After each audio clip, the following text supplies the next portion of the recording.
दोस्तों, मेरे चैनल को जरूर सब्सक्राइब करें। आपका बहुत बहुत धन्यवाद। बहुत दिन पुरानी बात है। एक जंगल में एक लोमड़ी रहती थी। वो इतनी चालाक थी कि अपनी शिकार और भोजन के लिए पहले तो वह जानवरों से दोस्ती करती और फिर मौका पाते ही उन्हें मारकर अपनी दावत बनाती। उस लोमड़ी की इसी आदत की वजह से उसे सभी दूर रहते थे। एक दिन उसे कहीं भोजन नहीं मिला तो वह दूर तक शिकार की तलाश में निकल पड़ी। उनके नजर एक तंदुरुस्त बंदर पर पड़ी। वह बंदर पेड़ पर चढ़ा हुआ था। वह लोमड़ी बंदर को देखकर सोचने लगी, इतना अच्छा और तंदुरुस्त बंदर है, अगर ये मेरे हाथ लग जाए तो कितना स्वादिष्ट भोजन मिल जाएगा मुझे। अब लोमड़ी का लालच बढ़ चुका था। वह रोज बंदर को देखता और मौके का इंतजार करता था, लेकिन वह बंदर पेड़ पर ही चढ़ा रहता और वह उनके हाथ नहीं आता। बहुत देर के बाद लोमड़ी के दिमाग में एक सोच आया। ये बंदर ऐसे हाथ नहीं आएगा, कुछ तरकीब सोचनी होगी। और फिर उसने चालाकी और छल करने की सोची। वह बंदर के पास गई और बोलने लगी, अरे बंदर भाई, तुम्हें एक बात पता चली? एक खुशखबरी मिली है सबको जंगल में। खुशखबरी? कैसी खुशखबरी? फिर लोमड़ी ने बड़ी सावधानी से बोली, आकाशवाणी हुई है। भगवान ने कहा है अब इस जंगल में सब एक दूसरे से गले मिलकर एक साथ रहेंगे। अब जंगल में कोई भी जानवर किसी दूसरे जानवर को नुकसान नहीं पहुंचाएगा और ना ही मारकर खाएगा। सब मिलजुल कर हंसी खुशी रहेंगे, एक दूसरे की सहायता करेंगे, कोई किसी पर हमला नहीं करेगा। लेकिन बंदर होशियार था। वह समझ गया, हो ना हो यह लोमड़ी झूठ बोल रही है। फिर बंदर ने लोमड़ी की बातों पर ज्यादा ध्यान नहीं दिया और कहा, ये तो बड़ी अच्छी बात है, पर मैं इसमें क्या कर सकता हूँ? बंदर की ऐसी ठंडी प्रतिक्रिया देख लोमड़ी फिर बोली, अरे भाई, इसी बात पर नीचे तो आओ। आओ न नीचे, हम गले मिलकर एक दूसरे को बधाई देंगे, खुशियाँ मनाएंगे। बंदर अब लोमड़ी की चालाकी समझ चुका था, इसीलिए वह मुस्कुराते हुए बोला, ठीक है लोमड़ी बहन, लेकिन तुम पहले अपने उस दोस्त से तो गले मिलो जो तुमसे गले मिलने के लिए खुशी खुशी इसी तरफ दौड़े आ रहे हैं। मुझे वह पेड़ से दिख रहा है। लोमड़ी हैरान होकर पूछा, मेरे दोस्त? कौन सी दोस्त? अरे लोमड़ी बहन, शिकारी कुत्ते, वह भी तो हमारे दोस्त ही है ना। वह भी शायद तुम्हें बधाई देने आ रहे हैं। शिकारी कुत्ते का नाम सुनते ही लोमड़ी थर-थर कांपने लगी। वह बहुत डर गई, क्योंकि उसे लगा अगर हम यहाँ थोड़ी देर और रुकेंगे तो यह बंदर भले ही हमारे शिकार बने न बने, लेकिन मैं उस शिकारी कुत्ते का शिकार जरूर बन जाऊंगी। इसलिए उसने अपना जान बचाना ही भला समझा और वहां से भागने लगी। और फिर बंदर ने लोमड़ी को हंसते हुए कहा, अरे बहन, कहाँ भाग रही हो? अभी तो हम सब दोस्त है ना, तो डर किस बात का? थोड़ी देर रुको। अरे रुको तो सही। फिर लोमड़ी थोड़ी रुकी और बोली, अरे भाई, दोस्त तो है, लेकिन शायद शिकारी कुत्ते को ये खबर नहीं मिली होगी।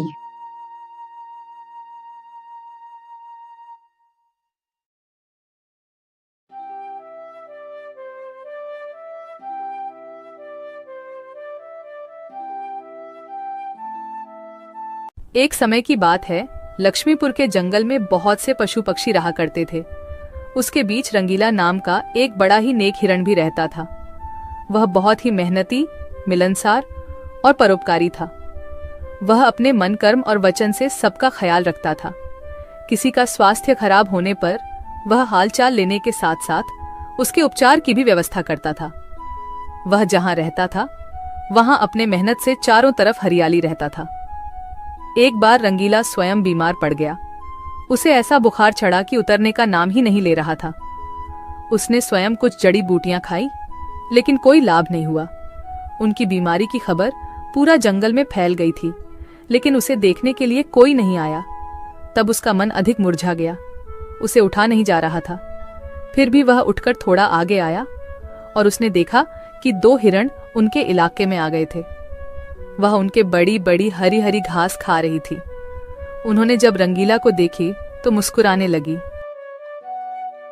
अरे रंगीला, कैसी है तुम्हारी तबीयत?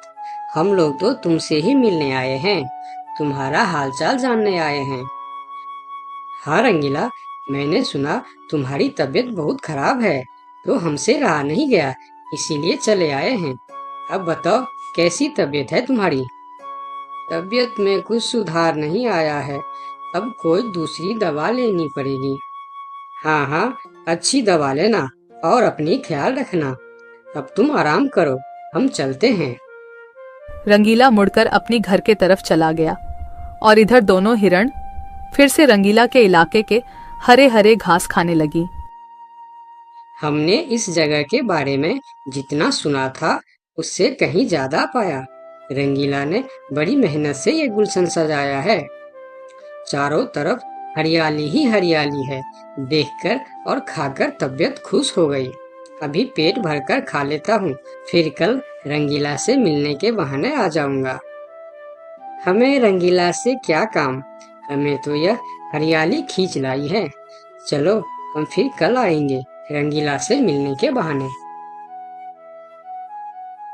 जब दोनों हिरण का पेट भर गया तब वह वहां से चले गए और अपने इलाके में जाकर वह रंगीला के इलाके के हरे हरे घास के बारे में तारीफ करने लगे।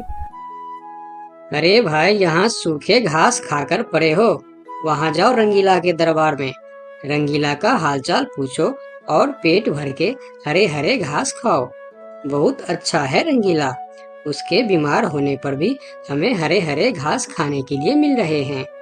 रंगीला बहुत अच्छा है, बड़ा ही नेक हिरन है, उसके बीमार होने पर भी हमें हरे हरे घास खाने के लिए मिल रहा है। इससे अच्छी बात और क्या हो सकती है।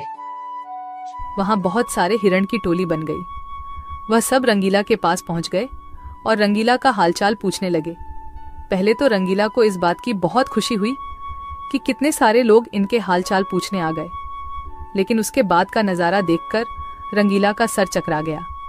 सारे हिरण उनके इलाके के घास खाने में जुट गए थे। कुछ हिरण तो फल भी खा रहे थे। उनके पास सर उठाकर इधर उधर देखने की भी फुर्सत नहीं थी। रंगीला बेचारा मन ही मन सोचने लगा कि यह लोग मेरे पास 2 घड़ी भी नहीं रुके और घास खाने में जुट गए। अगर यही हाल रहा तो मेरे इलाके के सभी घास खत्म हो जाएंगे, मेरे खाने के लिए भी कुछ नहीं बचेगा। लेकिन उसके थोड़ा देर बाद ही उनका मित्र भालू वहां आ गया। उसके आने में देर हो गया था। माफ करना दोस्त, मुझे आने में देर हो गई है। तुम्हारे लिए औषधि लाने बहुत दूर चला गया था। औषधि तो मिल गई, लेकिन आने में थोड़ी देर हो गई। ये जड़ी बूटी तुम जल्दी खा लो और जल्दी से ठीक हो जाओ मेरे दोस्त। रंगीला ने वह औषधि खाई और कुछ देर बाद ही उसे आराम मिलने लगा। उसका दोस्त भालू उनके साथ ही रुका रहा और 2 दिन के बाद रंगीला का तबीयत ठीक हो गई। लेकिन उनके खाने के लिए न कोई घास बचा था, न कोई फल बची थी। उनकी सारी मेहनत पर पानी फिर गया था। वह बहुत उदास हो गया। दोस्त रंगीला, मैं जानता हूँ ये मतलब का संसार है। ज्यादातर यहाँ सब दोस्ती दिखावा का ही करते हैं। सब अपने फायदे की सोचता है। तुम चिंता मत करो, हम दोनों मिलकर यहाँ फिर से अपना गुलशन सजाएंगे, एक नई दुनिया बनाएंगे। इस कहानी से हमें यह सीख मिलती है कि मन में कपट रखने वाला मित्र शत्रु से भी ज्यादा खतरनाक होता है।